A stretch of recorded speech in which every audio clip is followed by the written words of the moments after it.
few games surprised me the way Avatar Frontiers of Pandora did. I mean that wholeheartedly.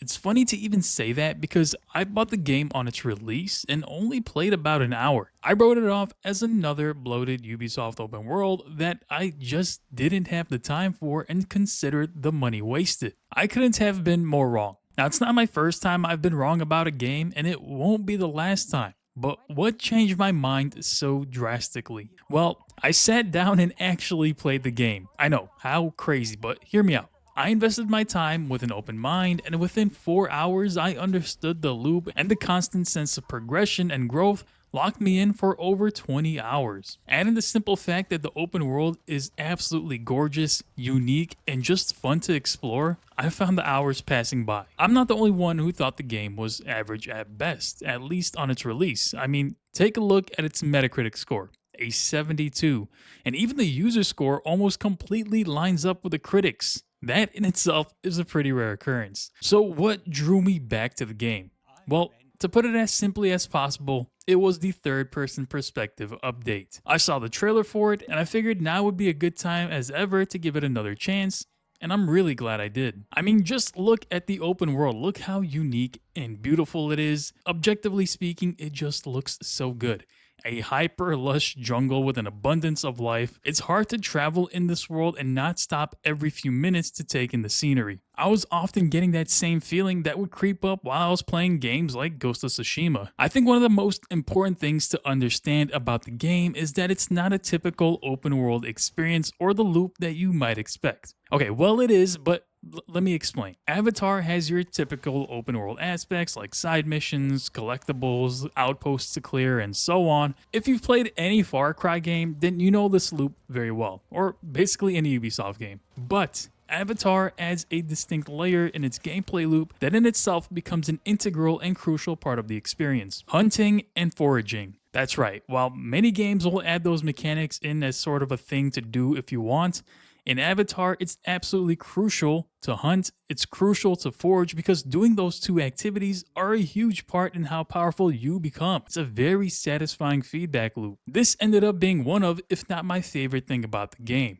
I couldn't have predicted just how engaging this part of it would become. Let me set this up a bit. Let's say you want to craft a new weapon. To do so, you'll need the proper materials. These materials are gathered from the open world, whether the wildlife or the environment. Simple enough, but there's a whole hunter's guide to aid you. The hunter's guide is an absolutely massive glossary filled to the brim with every bit of information that you would want. It's not just there to reference every now and then. Instead, it's something that is crucial to your gathering experience. Need a certain animal material? Then you would need to consult the hunter's guide to find the biome in which that particular animal roams in. Same goes for any material gathered from the environment, whether it be roots, bark, flowers, and pretty much everything in between. What's cooler is that the actual hunting experience has a pretty deep layer to it. To start, you first need to find the animal with your tracking capabilities. Essentially, this is like your Witcher sense.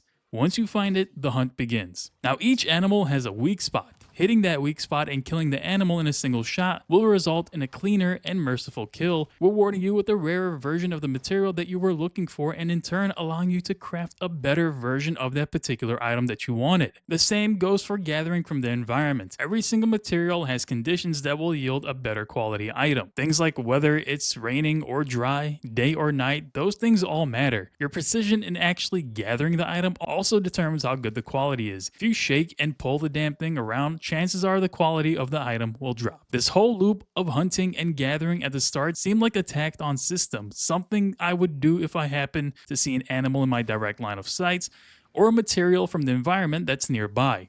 But the longer I played, the more I engaged with it and the more I bought into it. By the end of my playthrough, I had memorized the conditions for certain materials and knew an animal's weak spots by heart. In fact, I probably spent half my time hunting for perfect materials. Now, of course, I don't want to oversell the system.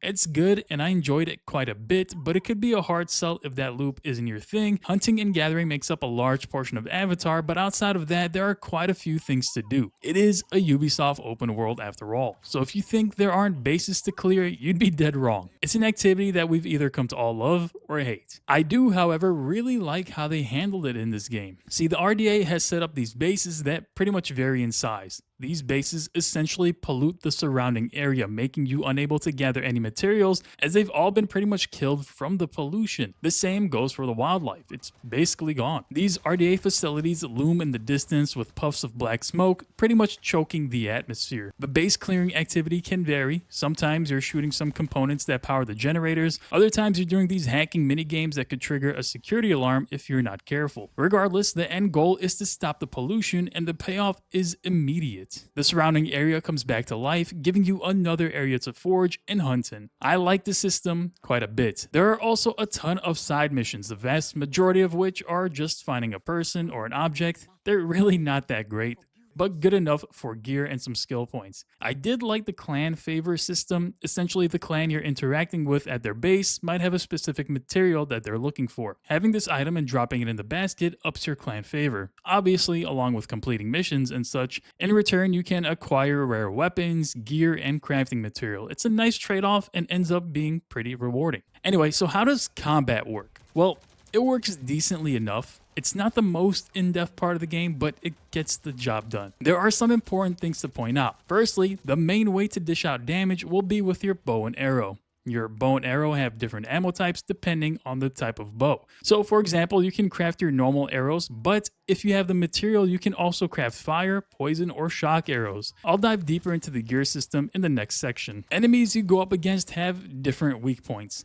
Hitting these weak points deals big damage, and many times it's a one-hit kill. Pretty satisfying if I say so myself. You can use the RDA's own weapons against them. The assault rifles and shotguns are solid options in combat, but they don't feel particularly great, I'll be honest. The AR does feel a bit floaty, which made me far more interested in using the bow and arrow along with the spear. Combat itself is very free-flowing. Your character is very agile, moving and dodging around the battlefield with ease. I love this feeling, and the third-person perspective really opens up the game. I'm so glad they made this update. It genuinely feels like a totally different game. A big portion of the game is how you approach combat specifically. You can either go in via stealth or literally guns blazing. I took both approaches interchangeably, and it really depended on the situation. Enemies have the typical awareness indicators over their heads. They'll either not see you, be cautious of a noise or you moving in the distance, or be on full alert. The game is quite enjoyable with the stealth gameplay, but it's weird playing a 10-foot giant alien and hoping no one sees me. You get the idea though. I have to mention the cooking buffs here because a lot of them directly impact your character's ability. I already talked about hunting and gathering, but a lot of what you gather is done to actually cook the food. There are a good amount of recipes, all of which aid you in different ways.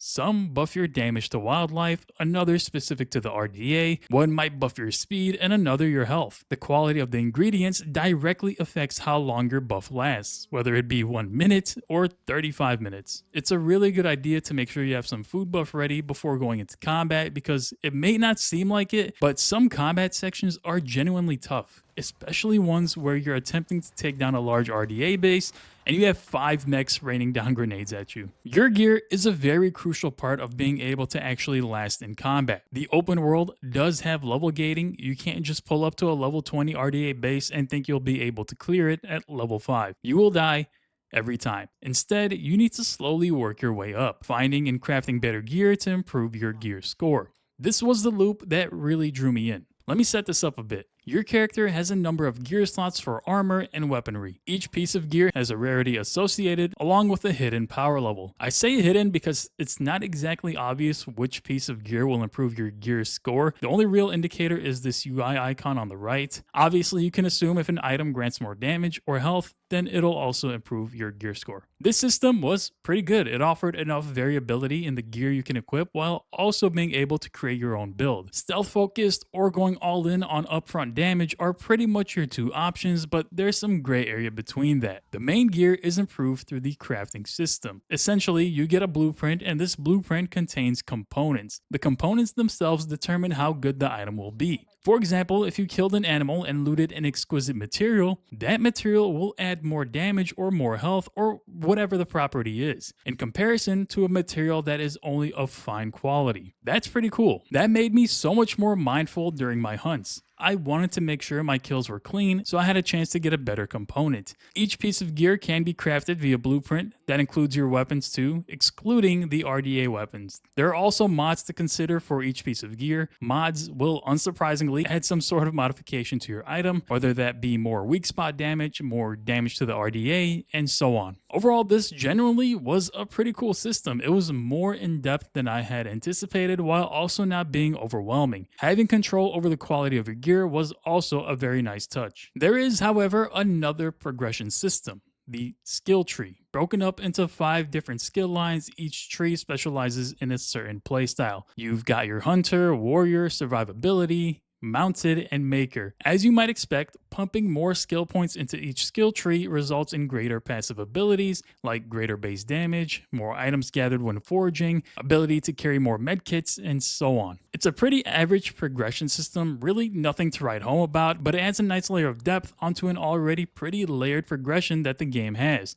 But wait, there's more. There's also these ancestor skills. Yes, these are more impactful and game-changing abilities that are active rather than passive. Things like being able to double jump or pull an enemy out of their mech suit. These are definitely more impactful, but there are less of them, and all of them can be acquired simply by finding them on the map. Thankfully, the map itself tells you exactly where you need to go to grab the skill. One of the best aspects that the game has to offer is the mounted flight. Not only is it actually just fun to fly around, but being able to take in Pandora from so high up is a great experience. At some point in the game, you do get your own flying mount. This opens up the ability to fly anywhere you want, provided you've completed a key mission in each area. The only limit, of course, being the out of bounds areas. But it's really cool being able to take in the verticality of the map and the huge scale of it all. That's simply one thing that was nailed down by the dev team: verticality. These floating rocks allow you to take in the massive scope of the map. Flying can be peaceful and serene until, of course, you run into RDA drones and helicopters. There is mounted combat and it's decent enough. It can get pretty annoying to line up a shot with your spear, but in the air I was often using my light bow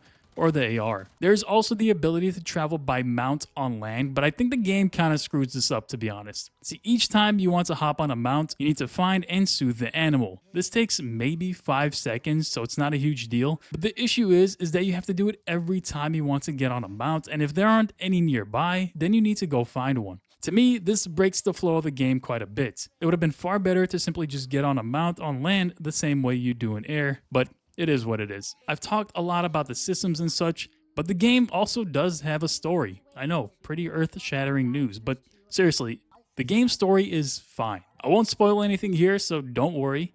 Essentially, the setup is that your character is a member of a tribe that is thought to be near extinction. A good chunk of the story is centered around you trying to be one with your tribe's culture, relearning all that you've missed, and understanding what it means to be Na'vi. It also features your cast of villains, specifically the RDA, which I mentioned briefly already in this video. Honestly, if you're a fan of Avatar, which obviously you are if you're watching this video, or thinking about playing the game, then I honestly think you'll find the story serviceable. Personally, I felt like it was decent. There are a ton of characters to talk to and learn about. There's a whole codex to fill you in on all the details of Pandora and Avatar in general, and trust me, there's a ton. But for me, it wasn't really the driving force behind my playtime. Instead, I really just enjoyed exploring the open world and crafting and hunting to my heart's content. The story simply works by never getting in your way once the open world opens up for you. The game does take a bit to open up for sure though, especially in that first hour. Honestly, I feel kind of bad writing the game off the way I did back when it was released. I straight up did not give it a chance at all and moved on quite quickly after about an hour. Thankfully, the third person update drew me back in, and it's exactly what I needed. In the end, I spent over 20 hours in the game and enjoyed it much more than I ever thought I would. Anyway, that's the video. Subscribe if you've made it this far. I'll see you all in the next one.